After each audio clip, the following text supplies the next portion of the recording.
Assalamualaikum warahmatullahi wabarakatuh. Jumpa lagi kita berjumpa dengan saya Arif Rahutomo atau Arif RH dalam rekaman video iseng Reborn. Cie. Tonton semua, pada kesempatan kali ini saya mau membahas tema judulnya Anda mau kemana setelah kematian. Nah, ini agak sensitif. Kalau saya tanya ke banyak orang, rata-rata jawabnya ke surga. Opsi lainnya yang tidak diambil adalah neraka. Artinya rata-rata pemahaman bahwa setelah kematian itu kemana, berarti kalau nggak ke surga ya ke neraka gitu. Nah, saya mau mengajak Anda untuk berpikir agak radikal ya, menyelami lebih dalam lagi. Gini, sejujurnya fenomena kematian ini masih misterius ya, karena kita belum mengalaminya, dan kalau kita sudah mengalaminya, kita nggak bisa cerita gitu kan. Tapi saya meyakini bahwa kehidupan sudah memberikan sampel kepada kita, sehingga kita bisa mengintip sebagian kecil fenomena yang mirip-mirip dari yang nggak bisa kita eksplor itu. Nah, contohnya, kalau kita mau mengeksplor kematian, maka kita perlu cari fenomena dalam keseharian kita yang mendekati itu. Nah, dalam kasus ini, ada satu fenomena yang sangat mendekati kematian. Fenomena ini bernama tidur. Nah, saya akan tunjukkan slide dulu sebentar. Iya, kelihatan ya? Saya kelihatan nggak nih? Oke. Jadi kalau dari agama Islam, eh, seseorang itu ketika mau tidur itu baca doa, bangun tidur juga ada doanya khusus ya, dan kita lihat doanya. Doa sebelum tidur itu artinya ya, kita langsung baca terjemahannya, dengan menyebut namamu ya Allah, aku dihidupkan dan aku dimatikan. Kemudian doa bangun tidur itu di situ disebutkan artinya segala puji bagi Allah yang telah menghidupkan kami sesudah mati.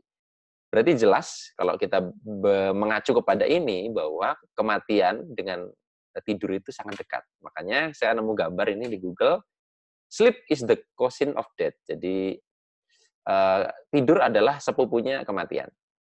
So, dengan demikian kita bisa mendapatkan sedikit gambaran setelah kita mati, kita kemana?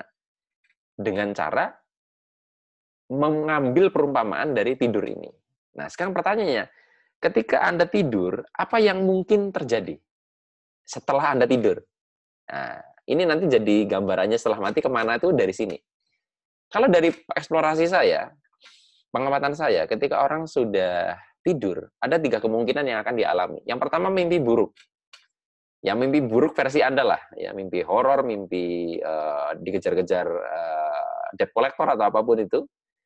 Kemudian mimpi indah, ya, mimpi indah itu bisa mimpi terbang, mimpi nemu harta karun atau apapun. Dan yang terakhir adalah tidur lelap tanpa mimpi, ya kan? Dari 3 opsi ini, kira-kira Anda memilih yang mana?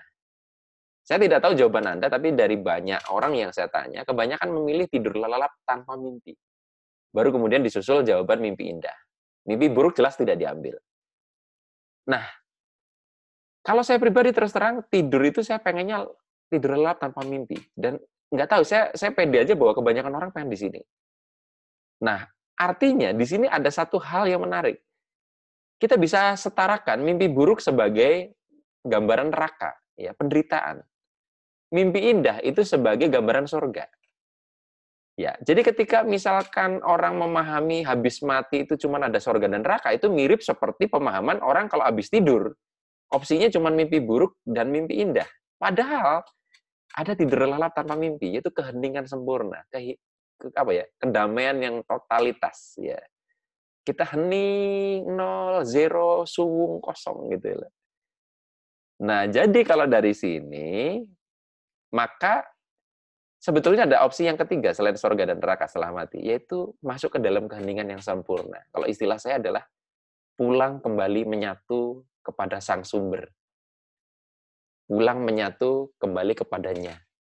Innalillahi wa inna ilaihi rojiun. Ya, jadi kita kembali kepadanya. Saya nggak kembali kepada surga atau kepada neraka, saya akan kembali kepadanya.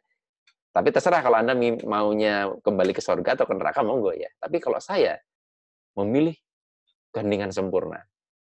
Nah, jadi kalau dari analogi ini, teman-teman punya jalan yang lain selain surga dan neraka. Ya, nah, tapi balik lagi lah, kalau Anda pengennya memang ke surga, ya monggo. Tapi kalau saya tidak memilih ke situ.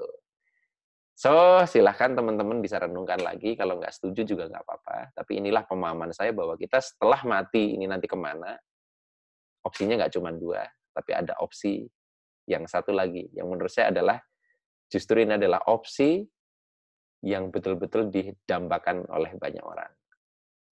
Opsi-opsi yang tidak diajarkan oleh banyak orang. Tidur lelap tanpa mimpi. Bukan surga, bukan neraka, tetapi menyatu kepada sumber dari segala sesuatu, yaitu Tuhan itu sendiri.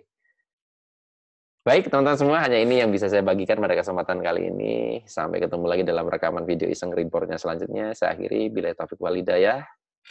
Wassalamualaikum warahmatullahi wabarakatuh. See you.